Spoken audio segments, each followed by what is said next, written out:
Assalamualaikum warahmatullahi wabarakatuh. Waalaikumsalam warahmatullahi wabarakatuh. Kita sambil nengok-nengok.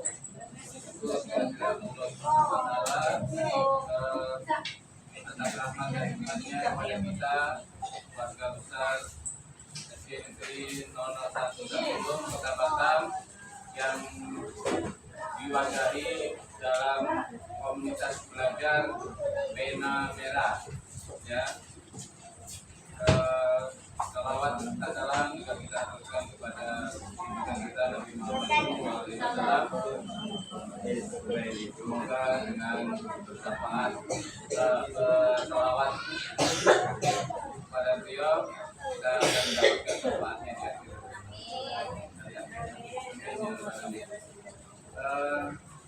Teman-teman majelis guru yang saya banggakan, terima kasih sudah memenuhi undangan teman-teman kita dari DIP angkatan ke-11.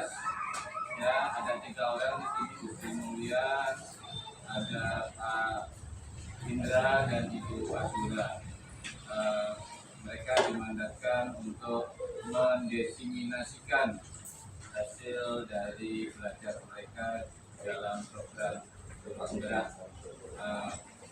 Saya harap kita antusias juga mengikuti apa yang mereka arahkan dan mereka informasikan.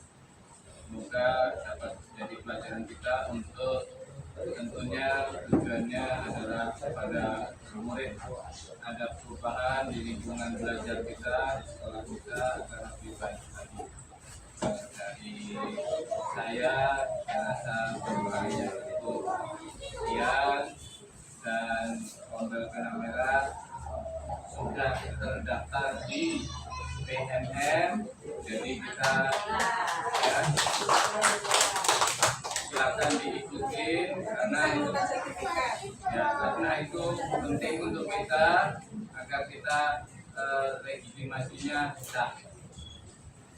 Ya, silakan dibuka ikutin Facebooknya, ikutin WA-nya, dan ikuti kegiatan-kegiatan Komel yang diselenggarakan oleh kita sendiri. Akhirul kata, wassalamualaikum warahmatullahi wabarakatuh. Untuk waktu dan tempat kami persilakan kepada pemateri untuk melanjutkan acara ini. Silakan.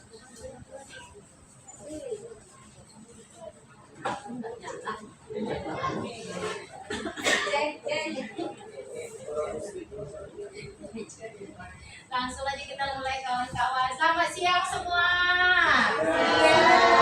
Assalamualaikum warahmatullahi wabarakatuh. Tanpa ajang perkenalan udah kenal semua kan Bapak Ibu. Kami CGP Angkatan 11 ingin mendiseminasikan disiplin positif pada materi hari ini, yang mana ini berkenaan dengan nanti pembelajaran kita di dalam kelas, ya Bapak Ibu ya. Kami sebagai CGP, saya Sri Mulia pemateri pertama, kemudian Pak Indra pemateri kedua, dan Bu Azura pemateri ketiga. Ya. Adapun konsep inti budaya positif adalah pertama perubahan paradigma belajar, di mana berdasarkan pemikiran Ki Hajar Dewantara, beliau mengatakan pendidikan adalah menuntut murid sesuai dengan kodrat baik zamannya maupun kodrat alamnya, sehingga mencapai kebahagiaan dan keselamatan dunia akhirat. Selanjutnya disiplin positif. Disiplin positif adalah suatu tindakan di mana kita menghendaki anak-anak berperilaku mengutamakan nilai-nilai kebajikan, terutama budaya positif dalam keseharian hidup mereka. Kemudian motivasi perilaku manusia, yang mana motivasi ini merupakan dorongan yang mendorong mereka untuk berbuat yang berkaitan dengan disiplin positif. Kemudian kebutuhan dasar manusia. Setiap tingkah laku anak, perilaku mereka yang mana ada kaitannya dengan kebutuhan dasar manusia. Yang pertama, kebutuhan untuk mendapatkan bertahan hidup, dan lain sebagainya. Kemudian posisi kontrol restitusi.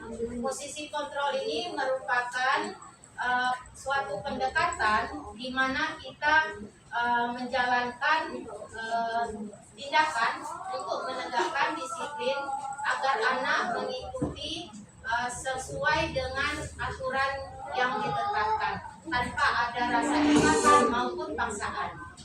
Kemudian keyakinan kelas. Keyakinan kelas merupakan nilai-nilai kebajikan yang diperoleh dari kesepakatan kelas, di mana kesepakatan kelas itu dimulai dari peraturan yang kita tetapkan. Jadi ada peraturan kelas yang merupakan nilai-nilai kesepakatannya, apa yang ingin kita harapkan, kita yakini, itulah namanya keyakinan kelas. Kemudian segitiga restitusi. Segitiga restitusi merupakan percakapan, dialog antar guru dengan siswanya ataupun antar pihak satu dengan pihak kedua, yang mana di dalamnya merupakan kesepakatan untuk ke arah perbaikan yang lebih baik lagi. Yang isi di dalamnya pertama ada tentang penstabilan identitas, kemudian validasi kesehatan, dan pembuat keyakinan. Next, selanjutnya.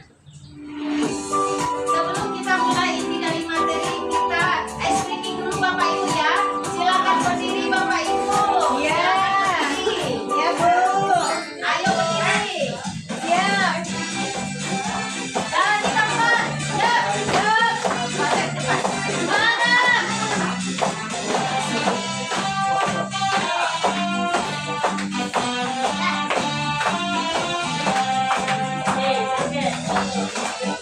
Berjalan di tempat selalu melompat namun ditinggal digoyang-goyang, maju ke depan mundur ke belakang, bertepuk tangan timbul digoyang, melompat ke kanan melompat ke kiri, hati senang wajah berseri-seri.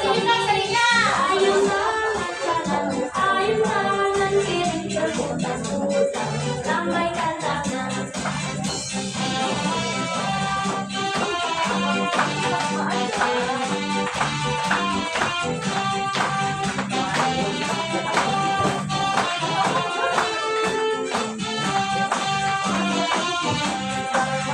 Berjalan di tempat selalu melompat, tangan ditinggal bergoyang-goyang, maju ke depan mundur ke belakang, bertepuk tangan timbul digoyang, melompat ke kanan melompat ke kiri, hati senang wajah berseri-seri. Ayun kanan ayun kanan kiri berputar-putar, lambaikan tangan. Melompat ke kanan melompat ke kiri, hati senang wajah berseri-seri. Ayun kanan kiri berputar-putar, lambaikan tangan.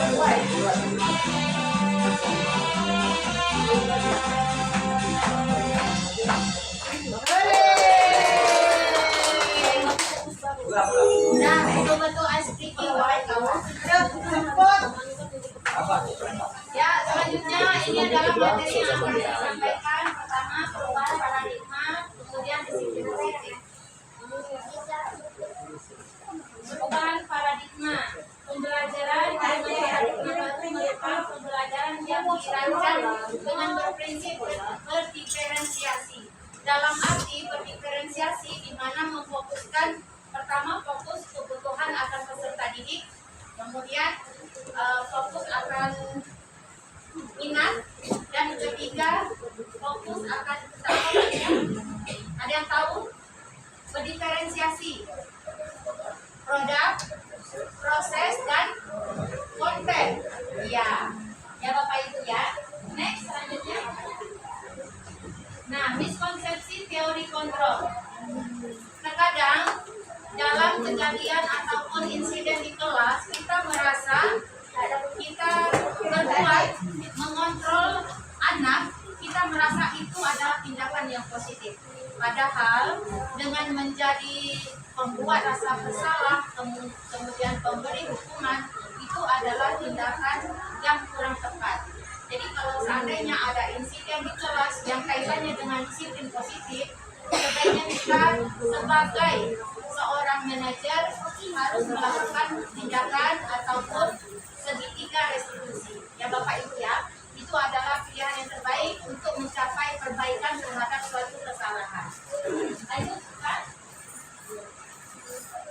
Ini adalah dokumentasi sekolah kita, ya. Kemudian paradigma stimulus respon ke pembentukan teori kontrol. Ya, pertama kenyataan harus kita sama. Ya, jadi kaitannya tadi dengan kebutuhan dasar manusia, ada 5 kebutuhan dasar. Tadi apa Bapak Ibu yang disebutkan? Kasih sayang, kebebasan, apa lagi? Kebebasan, apa? Bertahan hidup, apa lagi? Nah, kasih sayang, kebebasan, keamanan, bertahan hidup, dan satu lagi. Aduh.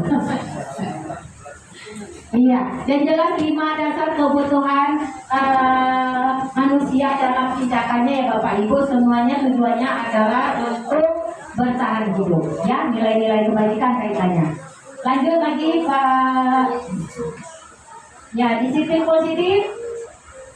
Secara harfiah, disiplin berasal dari kata disiplina yang artinya belajar.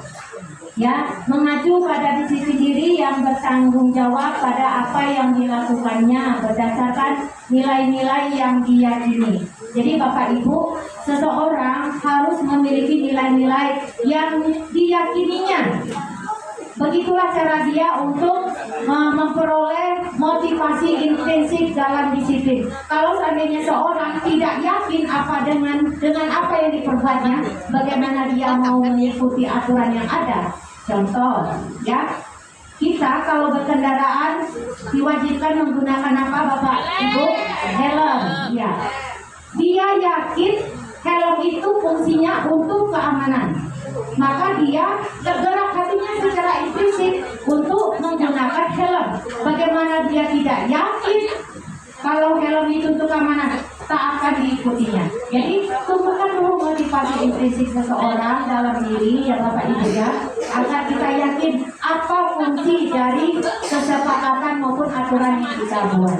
Ya, selanjutnya. Next, ya, demikianlah untuk disiplin positif. Selanjutnya kegiatan yang kedua, pembelajaran motivasi perilaku manusia dan kebutuhan dasar manusia yang akan disampaikan oleh pemateri CGT kita Pak Indra Abadi. Silakan Pak Indra, waktu dan tempat kami persilakan.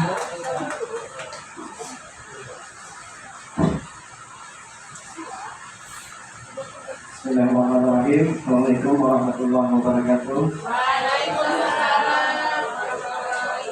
Terima kasih Ibu dan Bapak yang telah menyediakan waktunya dalam rangka pelaksanaan tugas kami menyebarkan disiplin positif di sekolah. Tibalah lagi giliran saya di bagian yaitu yang bagian ketiga, yaitu motivasi perilaku manusia. Yang keempat adalah kebutuhan dasar manusia. Ayo ibu-ibu, kita ice breaking dulu. Ayo semangat. Duduk aja di tempat. Kita ice breaking dulu sebelum kita lanjutkan.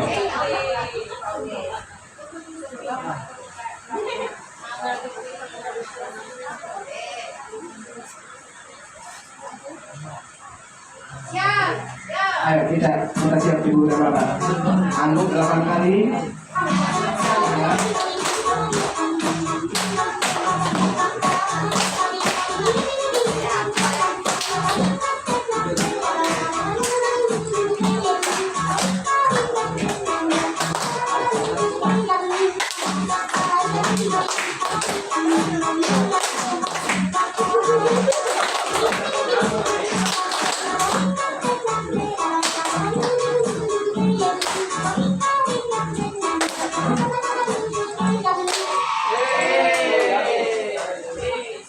Baik, terima kasih. Gimana explaining-nya Bapak? Yang ketiga kita lanjutkan dari buku Sri, yaitu motivasi perilaku manusia. Menurut dosen dalam bukunya Restructuring School Discipline menyatakan ada 3 motivasi perilaku manusia. Yang pertama adalah untuk menghindari ketidaknyamanan atau hukuman. Yang kedua adalah untuk mendapatkan imbalan atau penghargaan dari orang lain. Yang ketiga adalah untuk menjadi orang yang mereka inginkan dan menghargai diri sendiri dengan nilai-nilai yang mereka percaya. Tengok yang untuk nomor 1, untuk menghindari ketidaknyamanan. Contohnya kita di kelas. Anak itu melakukan untuk apa? Apakah dia untuk kenyamanan dia atau hanya selepas dari hukuman saja? Takut dihukum. Yang keduanya adalah untuk mendapatkan imbalan. Contohnya kita kasih sama anak dalam belajar, ini hadiah, kita kasih hadiah seperti itu. Jadi kalau tidak ada hadiah, bagaimana kita dengan anak? Ada yang yang perlu kita kaji lagi. Setiap acara kita mengasihkan hadiah kepada anak. Nah terus kalau seandainya tiba di guru yang lain memberikan memandu acaranya, apakah reaksi anak? Apakah sama seperti itu juga atau tidak? Yang ketiga, untuk menjadi orang yang mereka inginkan dan menghargai diri sendiri dengan nilai-nilai yang mereka percaya. Next.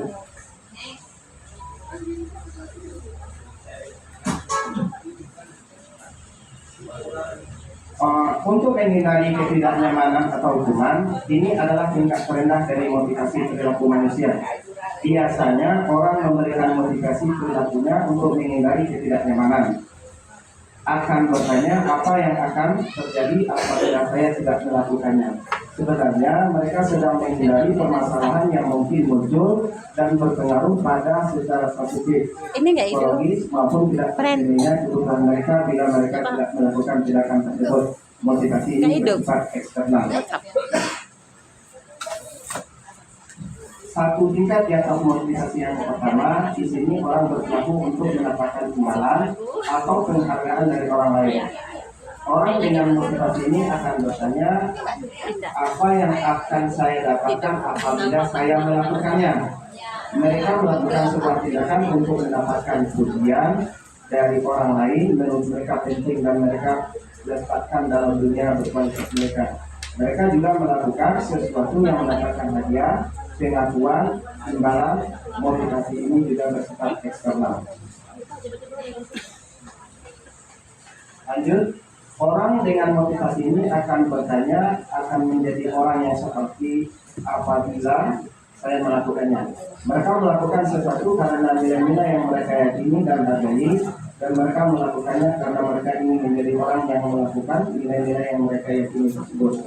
Ini adalah motivasi yang akan membuat seseorang memiliki disiplin positif, karena motivasi berperilakunya bersifat internal bukan eksternal. Jadi disiplin positif itu adalah timbul dalam diri seseorang. Mereka melakukan, contohnya seperti tiket kelas, bukan kita suruh lagi, mereka sudah melakukan. Berarti disiplin positif sudah mulai tumbuh di dalam diri mereka. Contoh yang kedua, dalam sampai kita suruh anak-anak sudah duduk rapi, sudah siap untuk menerima pelajaran dari kita. Yang keempat adalah kebutuhan dasar manusia. Apa itu kebutuhan dasar? Kebutuhan dasar itu adalah segala sesuatu yang harus kita penuhi. Jadi setiap tindakan memiliki tujuan. Jika tujuan dan tindakan selesai, maka kebutuhan kita akan sesuatu terpenuhi. Ki Hajar Dewantara dalam satu kutipannya menyatakan, kita ambil contoh perbandingannya dengan hidup tumbuh-tumbuhan. Seorang petani dalam hakikatnya sama kewajibannya dengan seorang pendidik. Yang menanam padi misalnya hanya dapat menuntut tumbuhnya padi. Ia dapat memperbaiki kondisi tanah, memelihara tanaman tadi, memberi pupuk dan air, membasmi ulat-ulat atau jamur-jamur yang mengganggu hidup tanaman padi, dan lainnya sebagainya. Jadi kita guru ini adalah ibarat petani. Ladang kita yang mana? Ya siswa kita. Kalau dalam petani ladangnya yang mana? Mulai dari sawah, padi ditanam, disiangi. Nah, kalau kita tidak berbeda dengan dia, kita adalah ladang kita adalah sekolah, murid-murid kita, bagaimana kita untuk menuntun mereka.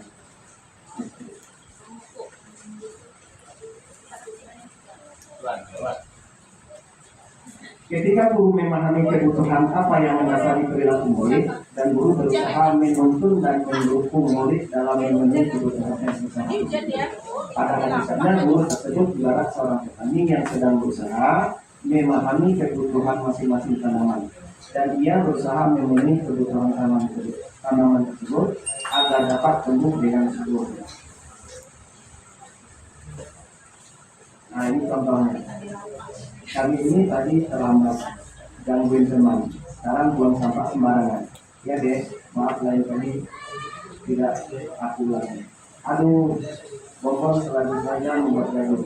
Padahal sudah sering dinasehati guru. Berarti tidak ada dalam diri dia, belum tumbuh di dalam diri dia itu adalah sifat motivasi intrinsik, yaitu disiplin positif. Artinya mereka masih mau membuang sampah sembarangan.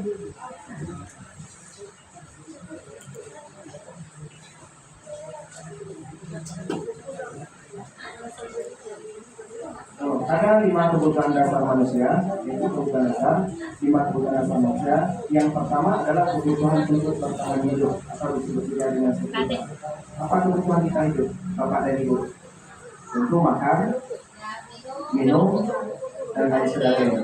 Dan kita bawakan ke sekolah. Apa kebutuhan dasar daripada murid? Apa kebutuhan dasar murid di sekolah? Nah, ilmu, artinya kasih sayang dari guru juga bisa bimbingan juga. Perhatian dan lain. Yang kedua adalah cinta dan kasih sayang, love and bonding. Ya, hari cinta kasih dari di sekolah, bagaimana kita menyayangi anak. Yang ketiga adalah kebebasan hidup. Yang keempat adalah kesenangan. Yang kelima adalah kekuasaan. Kebutuhan bertahan hidup. Nah, ini contohnya Ibu dan Bapak. Ini dari gambar bisa kita tengok. Ada kebutuhan looks itu, ada rumah, ada orang, kebutuhan keluarga, ada minuman, ada kebutuhan kesehatan. Nah, apa? Ya, kebutuhan orang makanan dan minuman. Ya, seperti itu. Makanan dan minuman. Yang kedua adalah kesehatan, yang ketiga adalah rumah, yang keempat adalah rasa aman. Yang kedua adalah kebutuhan kasih sayang, love and bonding. Yang pertama adalah rasa menyayangi dan disayangi. Artinya bagaimana juga kita di sekolah, rasa kita menyayangi anak dan bagaimana tindakan anak terhadap kita. Yang kedua adalah memberi dan menerima perhatian. Artinya kita memperhatikan anak, apa keluh kesah yang terjadi pada anak ini kita. Itu harus cepat kita pahami. Yang ketiga adalah perasaan diterima dalam lingkungan keluarga, sekolah, dan masyarakat. Kan juga ada anak, contohnya seperti anak saya tidak mau datang ke sekolah, alasannya dia dibully temannya. Nah, itu bagaimana cara kita, salah satu kasusnya yang ada di Kabupaten itu tidak datang. Jadi dia tidak datang, terus ditelusuri sama orang tuanya, kenapa dia tidak sekolah. Dalam 1 minggu itu dia sekolah bisa cuma 2 kali saja atau 3 hari aja. Nah, jadi ditelusuri bagaimana rasanya menurut perasaan dia tidak diterima di kelas itu atau dibully. Tentu timbul sifat minder dari anak tersebut. Nah, itu ada di sana peranan kita. Apa kita kaitannya nanti adalah dengan keyakinan kelas nanti. Bagaimana tidak boleh membuli apa. Yang lainnya adalah merasa menjadi bagian dari kelompok. Yang ketiga adalah kebutuhan kekuasaan pengakuan. Yang pertama adalah diakui prestasi dan kemampuannya. Kita juga harus mengakui juga peserta didik kita kalau dia mampu. Yang kedua adalah didengarkan dan merasa bahagia. Dan jika kita bisa seperti memberi dan menerima. Yang ketiga adalah dihormati, dipercayai. Yang keempat adalah memberikan pengaruh. Yang keempat adalah kebutuhan akan kesenangan. Yang pertama adalah bermain. Jadi anak itu kalau dari luar sekolah dia tidak bermain. Kita sekolah ini adalah belajar bermain, dia juga. Kapan dia belajar? Posisinya adalah di dalam kelas bisa, di luar juga bisa. Kapan anak ini main? Anak ini bermain ya jam istirahat. Yang kedua adalah seng. Ini adalah senda gurau ya. Nah, apa yang tidak termasuk bunyi di senda gurau? Nah, usil ya. Yang ketiga adalah suka bercanda, melucu. Yang keempat adalah menikmati apa yang dilakukan. Yang kelima adalah kebutuhan dan kebebasan. Yang pertama di sini adalah mandiri. Yang kedua adalah memiliki pilihan. Yang ketiga adalah tidak dikekang orang lain. Yang keempat adalah suka mencoba. Terima kasih Ibu dan Bapak atas perhatiannya. Mungkin itu yang dapat saya sampaikan. Secara aplikasinya ada di materi berikut, yaitu Ibu Azura, yaitu di restitusi nanti. Segitiga restitusi. Itu ada contohnya semua. Kalau anaknya seperti ini, bagaimana apa tindakan yang akan kita lakukan? Kepada Ibu Azura, saya persilakan dengan terima kasih Ibu dan Bapak. Bapak Indra. Terima kasih untuk Pak Indra telah melanjutkan presentasinya dari Ibu. Ibu ya, baik saya akan melanjutkan presentasi bagian saya, yaitu posisi kontrol restitusi yang luas dan segitiga restitusi. Baik, sebelum mulai kita akan explain terlebih dahulu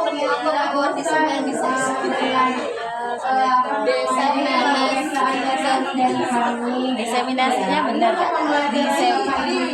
Disemen. Nanti ini akan disiplin. Disiplinnya salah. Diri kita sama anak-anak. Jadi inilah kami sebagai Dipotong. menjelaskan lebih dalam lagi apa yang kita lakukan di dalam kelas. Baik, next Pak Indra. Dimohonkan untuk kawan-kawan berdiri karena ini alatnya ada berdiri.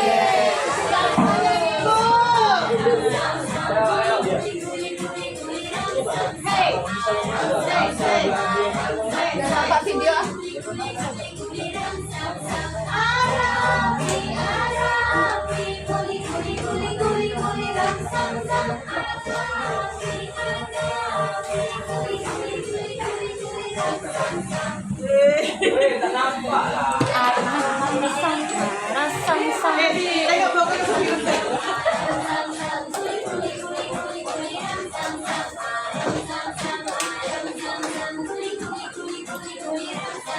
Alhamdulillah.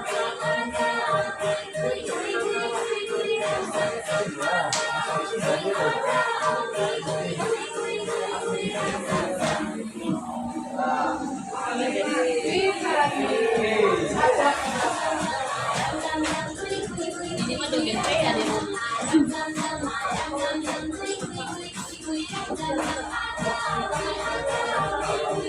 Mel, Angel mana Mel?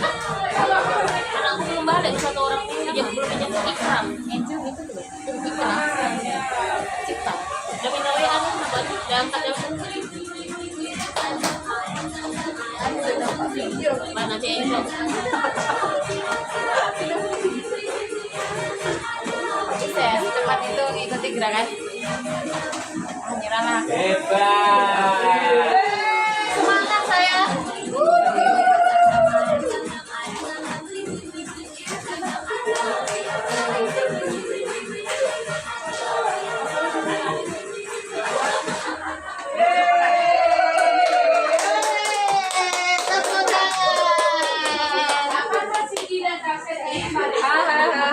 Bagaimana perasaan Bapak Ibu hari ini? Ya, agak insok ya sedikit ya. Ya baik, saya lanjutkan. Jadi posisi kontrol restitusi itu apa? Jadi menurut Diana Gosen dalam bukunya Sekolah Restrukturisasi Bisnis nomor 98 mengungkapkan bahwa guru perlu meninjau kembali penerapan disiplin di ruang-ruang kelas mereka selama ini. Apakah telah berpengaruh? Apakah berpusat, memerdekakan, dan memandirikan murid ternyata dan senang? Melalui serangkaian penelitian dan berdasarkan teori kontrol Dr. William Glasser, Gosen berkesimpulan ada 5 posisi kontrol yang diterapkan seorang guru, orang tua maupun atasan dalam melakukan kontrol. Next slide. 5 posisi kontrol yang diterapkan seorang guru. Yang pertama adalah menghukum. Ya, selama ini kita guru selalu melakukan hukuman terhadap siswa kita sendiri ya Bapak Ibu. Kalau ada salah kita hukum. Nah, jadi itu termasuk posisi kontrol yang pertama. Yang kedua, membuat rasa bersalah. Nah, biasanya kasus-kasus seperti ini tanpa kita sadari guru telah melakukan hal tersebut gitu. Jadi kita anak berbuat salah, kita tidak tahu kesalahan yang dibuat anak itu. Dengan sadar kita salahkan, kita tidak tahu apakah yang kita ucapkan dia bersalah itu benar atau apa tidaknya sama siswa itu tadi. Kenapa? Bisa jadi kesalahan yang mereka buat itu alami, yang dia lakukan bukan hal yang sengaja gitu. Ya, yang ketiga adalah teman. Ya, jadi rangkul siswa kita itu sama halnya seperti dia berteman dengan kawannya seperti itu. Yang keempat adalah pemantau. Sama halnya kita adalah orang tua kedua dari siswa itu tadi. Jadi apa yang dilakukan, segala sesuatu yang dilakukan siswa seperlunya kita harus pantau, baik salah maupun juga kebaikannya. Yang terakhir adalah manajer.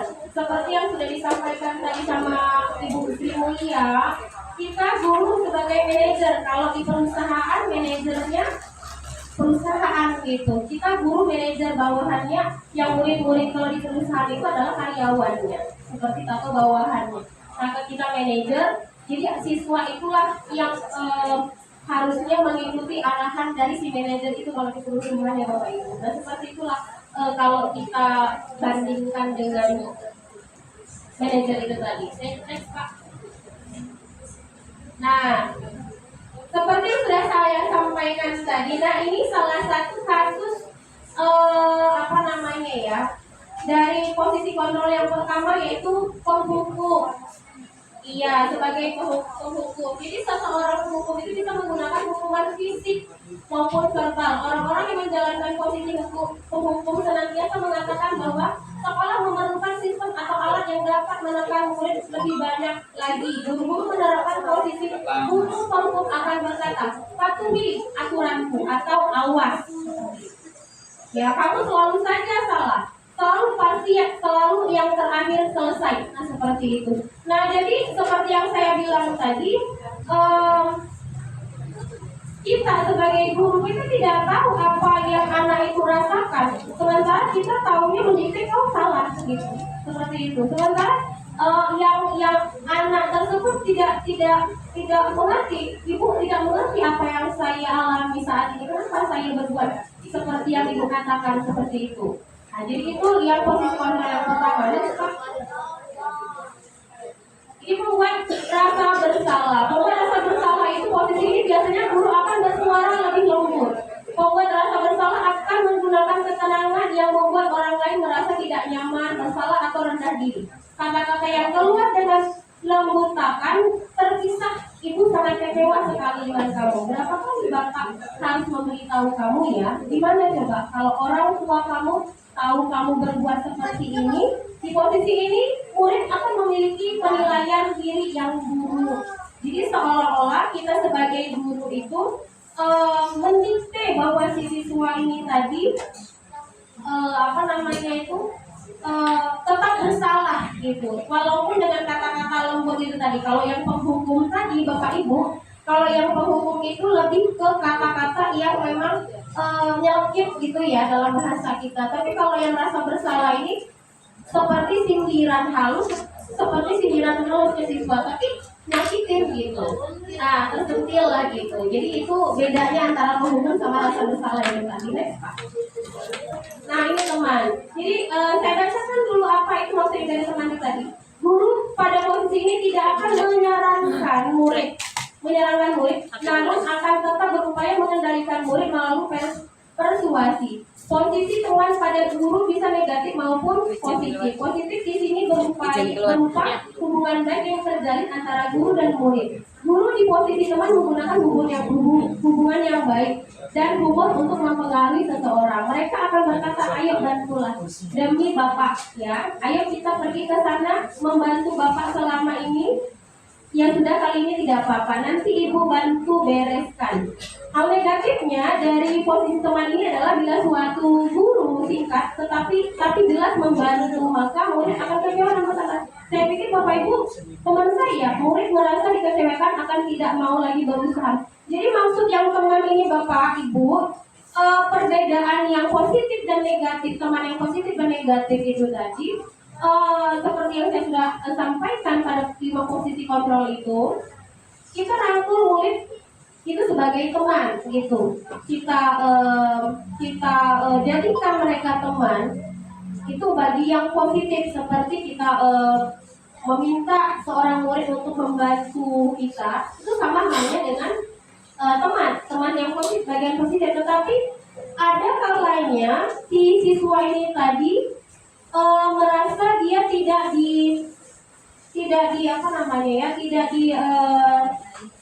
dibedakan gitu, kok nggak aku lagi gitu yang ditunjuk gitu.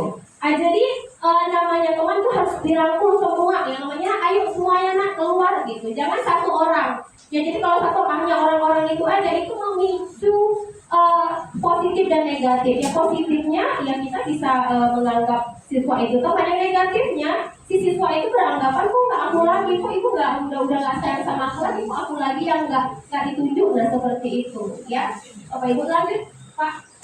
Ini pemantau artinya mengawasi. Pada saat kita memperhatikan, kita bertanggung jawab atas perilaku orang-orang yang kita awasi.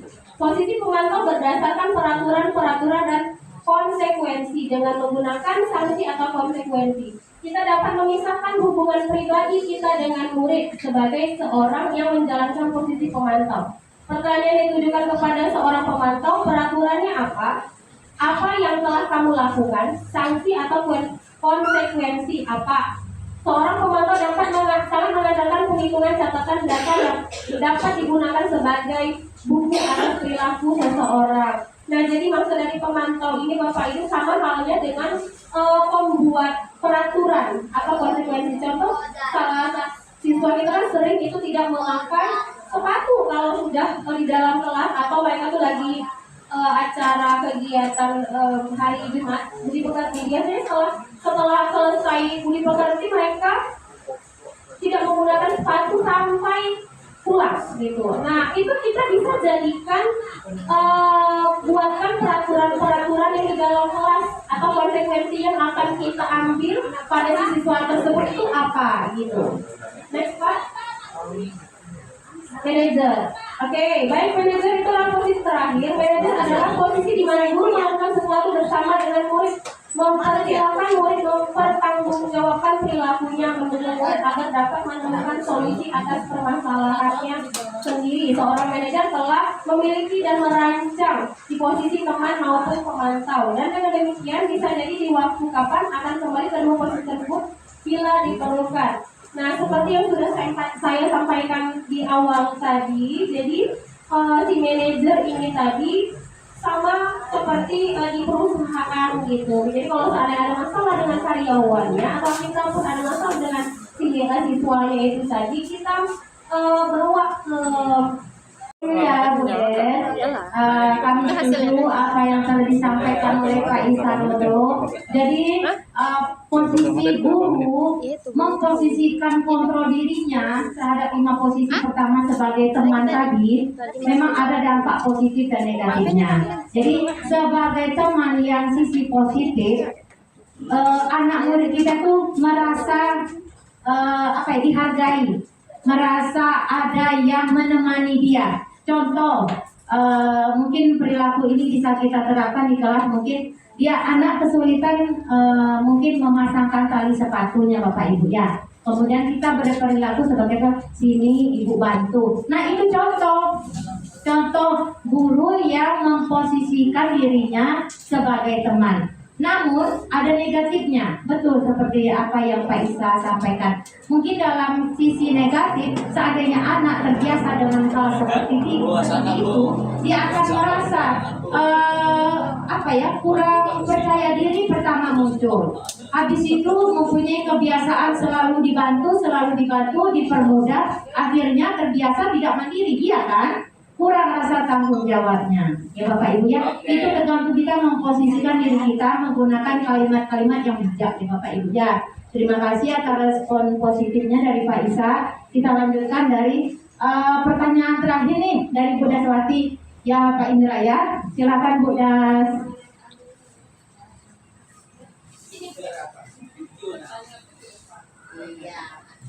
Maju lagi. Nah. Assalamualaikum warahmatullahi wabarakatuh. Di sini mungkin saya tidak bertanya,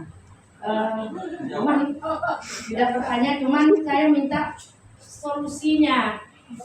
Yang pertama tadi mengenai kesepakatan kelas.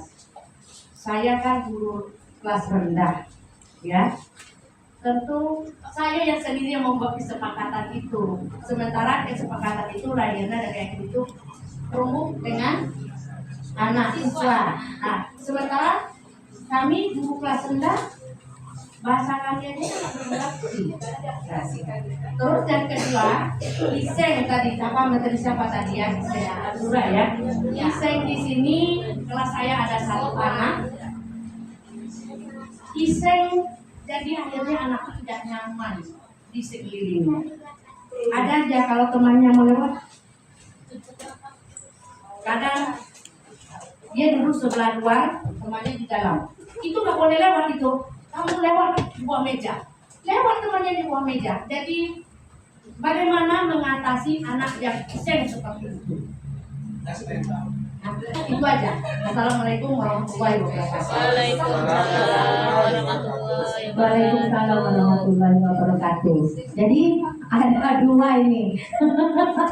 Ada 2 pertanyaan yang harus ditanggapi. Yang pertama tentang apa tadi kesepakatan ya. Berkaitan dengan siswa kelas 1 mungkin kemampuan mereka untuk baca tulis masih diawali, baru bermulai ya Bu Das ya. Ya, mungkin ini bisa kita sampaikan secara verbal ya Bapak Ibu ya. Jadi kita sampaikan dulu. Nah, kita peraturan kita apa? Ya, mungkin betul kata Bapak ke sekolah. Bu Das yang punya jawabannya sendiri untuk memecahkan masalah di kelasnya ya.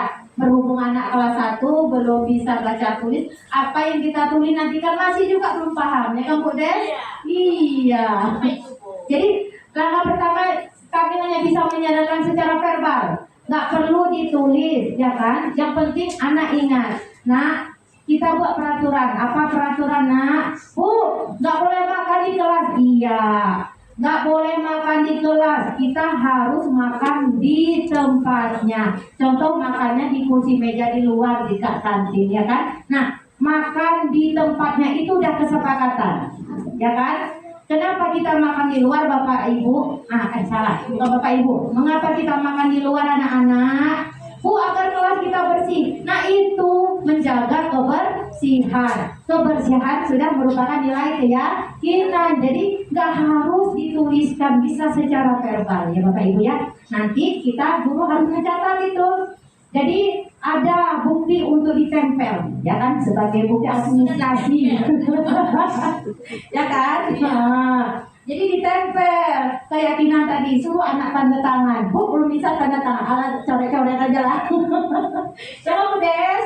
Iya, ya Bapak Ibu, sebetulnya mudah aja, tergantung kita saja. Yang penting kita ada bukti, ya kan. Kemudian yang kedua, tadi apa tadi permasalahannya Bodes? Ya iseng. Ya iseng. Kita harus menyadari tadi 5 kebutuhan dasar manusia. Ya, pertama bertahan hidup, kedua kesenangan, ketiga apa tadi? Kebebasan, kekuasaan. Nah, kita harus paham anak melakukan iseng ataupun sedang gurau, tujuan dia apa? Nah, untuk kesenangan. Iya, kita harus paham. Ya Bapak Ibu, memang itu isengnya mungkin itu sebatas anak-anak, namun takutnya kita akan ada selalu rasa khawatir kan, mencelakai kawannya. Ya kita harus membawa dia, menggiring dia ke arah yang benar. Ya, jangan menyalahkan, namun kita menuntun dia. Ya, kita tuntun bahwa tindakannya itu nanti efeknya akan mencelakai kawan. Ya, jadi kita harus ingat setiap anak berbuat itu ada tujuan dasarnya. Kekuasaan, kebebasan, kesenangan, bertahan hidup. Terakhir apa coba? Apa? Ayo yang terakhir. Iya, cinta dan kasih sayang, ya kan? Nah, kita harus paham itu ya Bapak Ibu ya. Ya, berhubung waktu sudah mepet, ya kan? Waktu pun sudah habis. Kami harap materi ini bisa menjadi apa ya, arah perbaikan yang bisa Bapak Ibu ambil kebaikannya. Yang salah, yang kurang baik ditinggalkan saja ya. Ini untuk kita bersama, kemajuan kita bersama, baik di kelas maupun di sekolah. Ya Bapak Ibu, untuk kegiatan ini kami akhiri. 3 CGP Bu Azura, Sri Mulia dan Indra Abadi mohon diri. Jika ada kesalahan mohon dimaafkan. Ya Bapak Ibu, kami akhiri. Wabillahi taufiq wal hidayah. Wassalamualaikum warahmatullahi wabarakatuh. Kita kembali ke moderator. Terima kasih para pemateri yang hebat-hebat sekolah kita sendiri. Tepuk tangan. Dari kegiatan Kombel ini kita berharap akan muncul penerus orang-orang hebat dari sekolah kita. Kita jangan bergantung pada orang luar, dan sini kita akan berlatih, kita dukung. Mulanya teman kita sendiri yang kita dukung. Nah, kemudian kalaupun sudah terlatih, nah, tinggal kita promosi aja, teman-teman kita promosikan ke K3S boleh diwadai oleh KKG kecamatan, atau nanti tingkat khusus ya Pak ya, tingkat khusus kita undang sekolah-sekolah indah kita untuk datang dengan materi yang sama. Kita berlatih di sini dalam forum komunitas belajar. Karena kita pena merah, Kombel kita pena merah ya. Saya cari kemarin kenapa pena merah belum ketemu. Buati sumbernya. Ya. Iya. Terus kemudian kita mencoba untuk membuat logonya, ya karena itu diminta juga. Dan kalau bisa nanti meningkat lagi, sekolah kita juga punya logo Pak Brand, logo di lainnya, yang layaknya atau kota Batam. Sekolah punya logo sendiri. Untuk kegiatan Kombel sudah 3 kali Pak kita berjalan setiap minggu. Jadi mulai dari instruksi yang kemarin tanggal 10 ini sudah yang 3 kali. Ya, jadwal seperti itu sudah berjalan kan? Ya, sudah berjalan, dan ini saya sudah siapkan absensi, presensi, ya presensi di PMM itu untuk kegiatan Kombel minimal 2 atau 3 jam. 3 jam itu boleh dibuat satu sertifikat. Ya, alhamdulillah kita nggak usah payah cari dari kegiatan Kombel ini, kita antusias semangat untuk teman-teman kita wadahi. Ya, nanti 3P ini masih panjang nih, ya kan? Masih panjang, banyak materi yang perlu disampaikan. Itulah kami pada yang segar-segar dan teman-teman juga, ya, menerima ilmu. Baik, itu aja. Mungkin ada tambahan dari Bapak.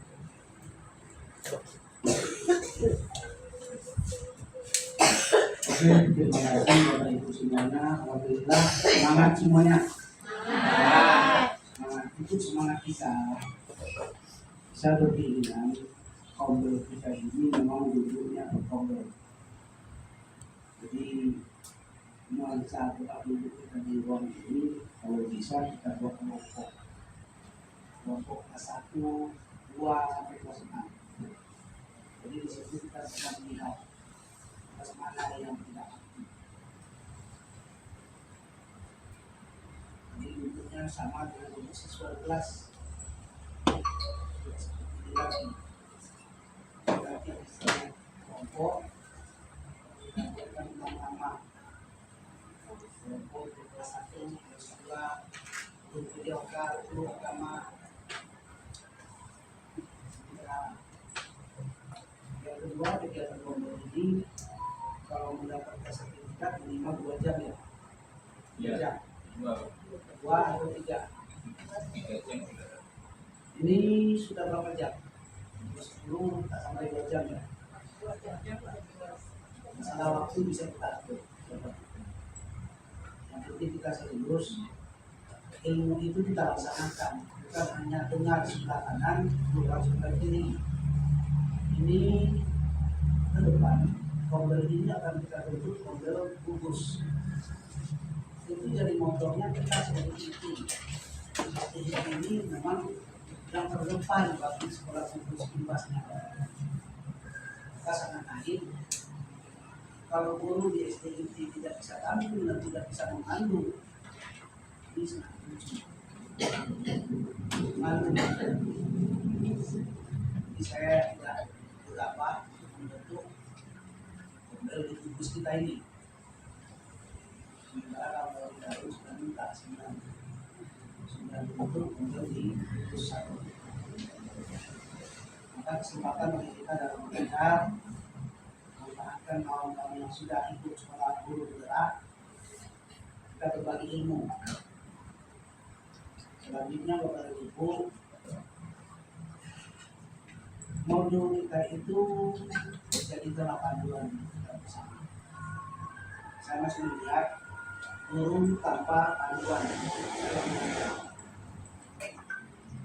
Kalau panduan tidak kita gunakan, pasti beloknya seperti ular. Pasti beloknya seperti ular. Saya katakan tidak masalah Bapak Ibu, letakkan modul di atas meja, terus atau Bapak Ibu berdiri juga di meja, tidak masalah.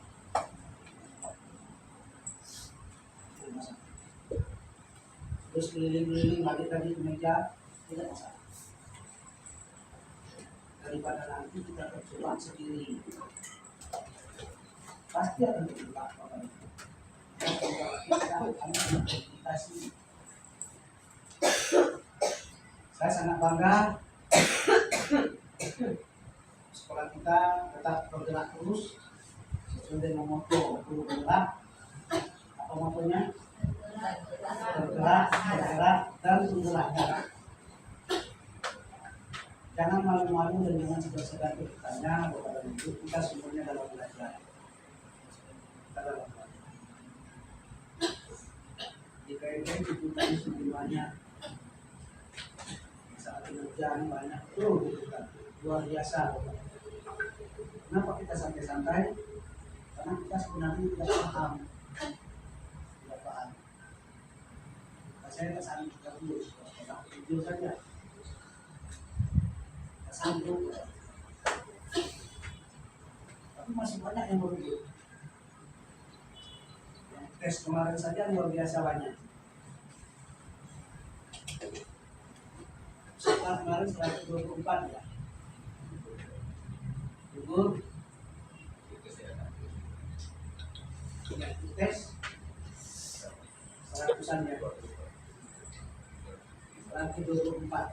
dicari untuk dalam waktu tahun depan sekitar 20 orang, sisa lagi untuk tahun berikutnya 3 tahun itu.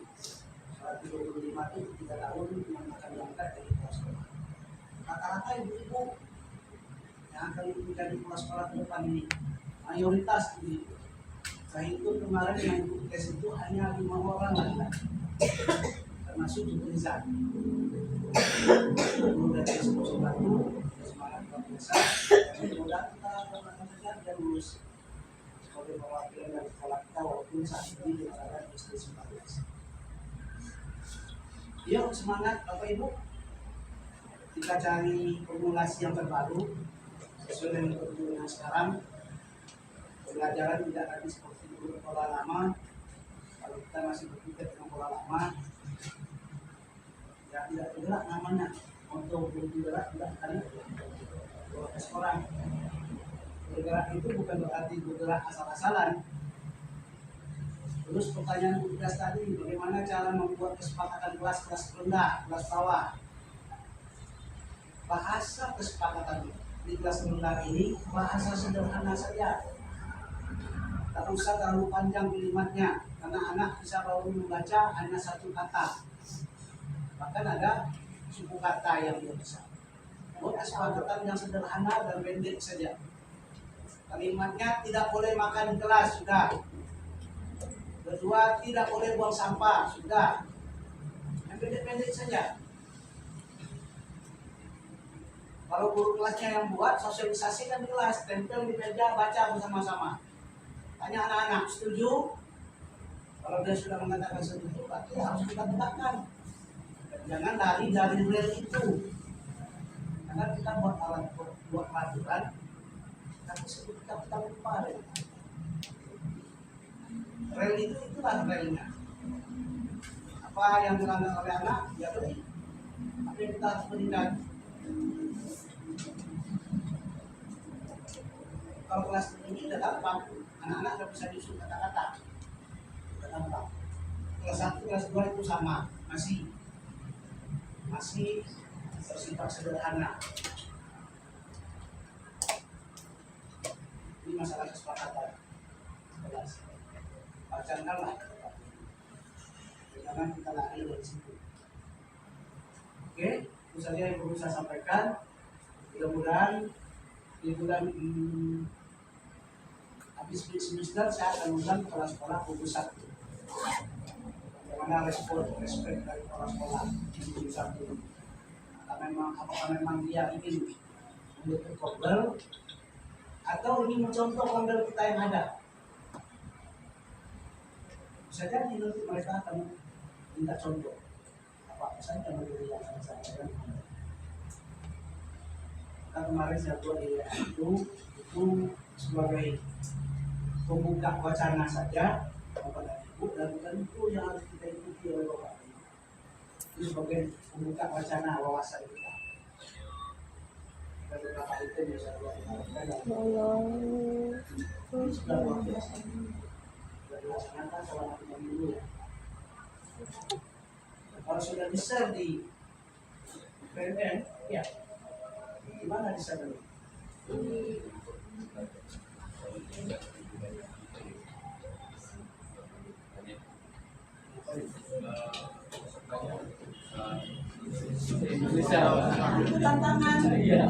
Tantangan Bapak dan Ibu, bukan acak-acakan ini.